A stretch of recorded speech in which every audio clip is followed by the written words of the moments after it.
Hi, thanks for watching. This is Jessie, and I am going to be reviewing The Devil Takes You Home by Gabino Iglesias. This book I actually ordered from the Book of the Month Club, so I got the Book of the Month edition, which came with a translation guide. And if you're not fluent, well, if you don't know a lot of Spanish or Spanglish confuses you, this might be beneficial. So the story follows Mario, or it starts with Mario and his wife Melissa. They have just found out that their 4-year-old daughter Anita has been diagnosed with leukemia. At this point, their marriage isn't the greatest to begin with. There's a lot of anxiety, mostly concerning money problems, and this kind of pushes them over the edge because the medical bills are piling up. The daughter Anita is not taking to the normal treatments, and so the doctors have recommended an experimental drug, but the cost is even higher than just the medical bills themselves. So Mario reaches out to his old friend Brian, who has always told him that he can find him a job if he ever needs to. Up until this point, Mario has kind of shied away from getting too involved with Brian and his dealings because Brian is, in Mario's words, a junkie. And so after Anita gets sick, he reaches out to Brian and says, "What about those jobs?" I'm not entirely certain what Mario was thinking Brian was going to offer him as far as a job is concerned, but I'm sure it wasn't, "Hey, you need to go kill somebody." But that's what Brian offers. Brian says, "Go kill this person, you get $6,000, throw the gun away, and you're done." He convinces Mario that the person he's going to kill is the scum of the earth and the world would be better off without him. And Mario allows himself to be convinced because he needs the money. He goes and kills this guy. He waits for him outside his house. He's on his way to the hospital with the money that he's just received. He throws the gun out and he gets a phone call from his wife Melissa. She's screaming and crying and she says Anita's dead. Their daughter passed.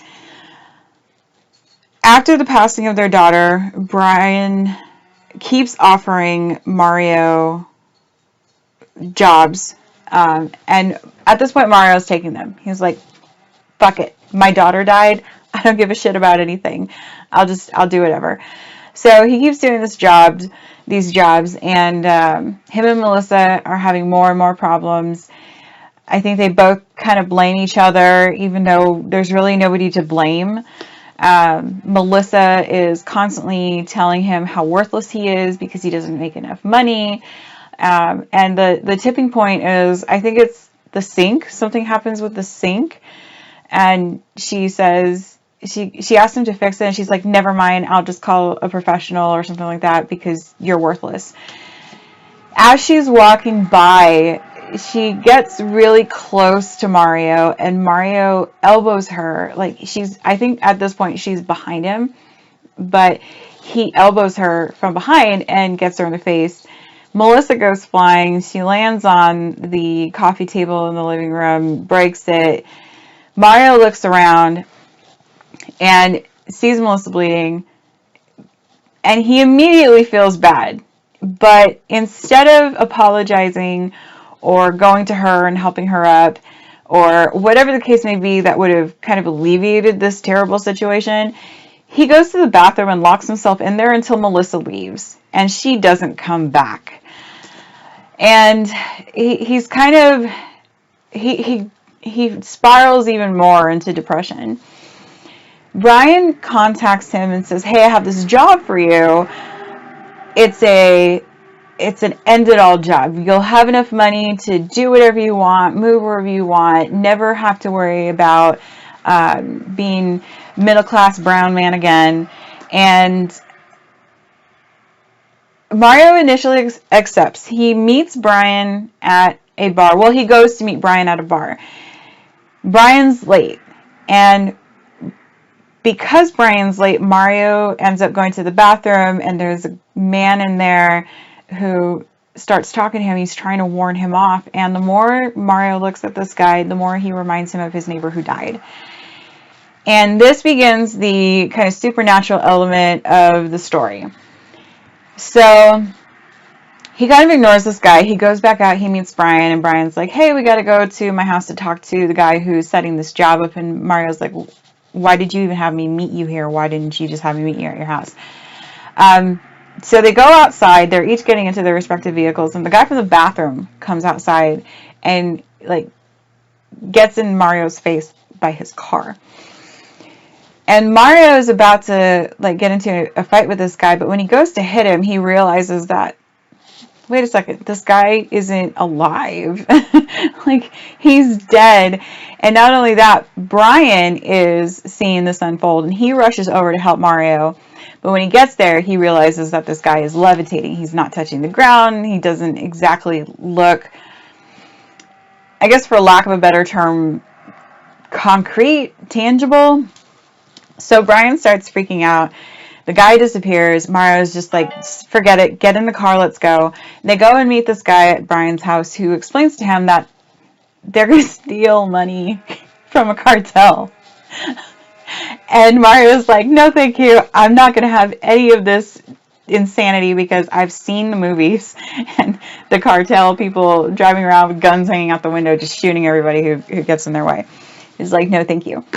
But this guy convinces him that because this cartel is warring with another cartel, and they're constantly losing trucks that are on their way from the U.S. to Mexico with drugs, money, that they can get in, kill everybody who's a part of that convoy, and take the money, split it, and the cartel is going to think that the other cartel did it, and they'll never be the wiser to these people who are nobodies to the cartel at this point.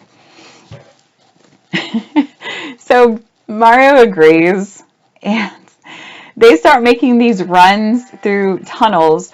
One of the tunnels is from this guy, Wonka. Wonka is short for Juan Carlos, they think. But Wonka, his mom, her house is over the start or the end of a tunnel, depending on where you're coming from, that goes to Juarez. And so they're going through this tunnel, and they're going to get a weapon from this person out in Juarez. And in the tunnel is where we get this Lovecraftian kind of horror thing, because there's things that are moving in there. There's things that are on the wall. There's things that they hear and things that they see out of the corner of their eye that they don't have any explanation for. And from the beginning, Wonka told them, you don't want to think too much about it. Just accept the fact that there's things that you can't explain and go on with your life. So they get through the tunnel, they go up to Juarez, they get what they need, and then they go back, and then they start making their way towards the place where they're going to meet this this group of vehicles that's carrying the cash. On the way, they stop in San Antonio to see La Virgencita, and Wonka tells them that they're going to experience a miracle. At this point, Brian, whose girlfriend Stephanie is pregnant, is trying to get off of drugs. And so he's fiending, he's going through withdrawals, he's sweating, he's tired, he's sick. And so when they get to this woman's house in San Antonio, he doesn't go in, but Mario does. And Mario's initial reaction to the house is, why is it so heavily guarded?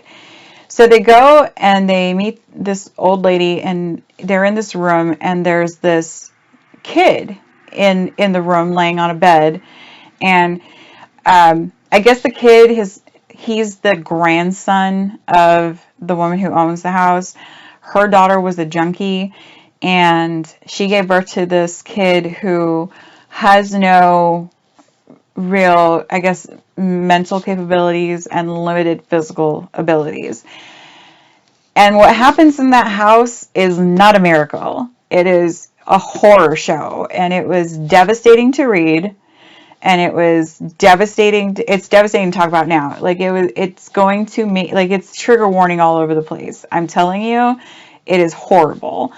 We're talking body horror, abuse, disabled people abuse. Oh my God, it's so horrible. It's so horrible. So anyway, they get what they need, and they head out they head back to this. I think they head back to Juarez at this point. It's been a minute since I've read this, and I'm sorry for the delay in the review. And then the thing that they got, they give it to the person who asked for it, who then does another like spooky, witchery sideshow thing. So I'm trying not to give too much away at this point. It's a really gruesome book, but it is so interesting. I can't tell you like how captivated I was by the story. And yes, there were parts in this book where I was like, man, did they really have to put that in there? But in the end, it kind of lends to the credence of how people in the cartels might believe, especially when it comes to like their religion and things that they think are going to protect them from the consequences of being in a cartel, I guess. It was a really good book. I think I ended up rating it a 5-star. I was thoroughly impressed with it. I was also maybe a little bit biased because they stopped in San Antonio, and I lived in San Antonio for 25 years. So, but I hope you pick this up, even if you're not part of the book club. And I don't know if the book actually comes with the translation guide if you're not in the Book of the Month club. But I hope you pick this up. It was definitely worth the read. I'm glad I got it.